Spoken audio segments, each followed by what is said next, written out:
This is 636 West 158th Street. This is a brand new building under its final stages of construction. 2 elevators there. We're on the 12th floor right now, checking out 12A.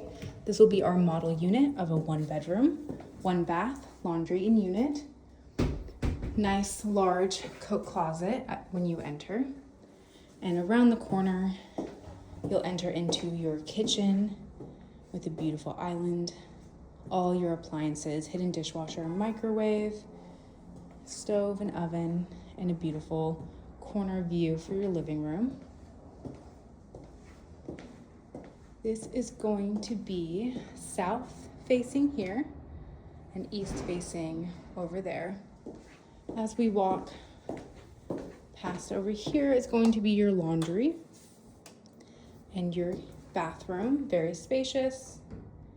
Lots of mirrors and cabinets, and your bedroom across the hall. This is, I believe, a queen-size mattress, so great space here. Again, floor-to-ceiling windows, south-facing views. You also get some of the Hudson just off to the right. A nice sliding door closet. This building, again, has all the amenities. You're gonna have gym and a lounge on the 1st floor. You're gonna have a rooftop view on the 17th floor, an indoor lounge co-working space, as well as a 360 outdoor space as well up on the 17th floor with beautiful arches as well.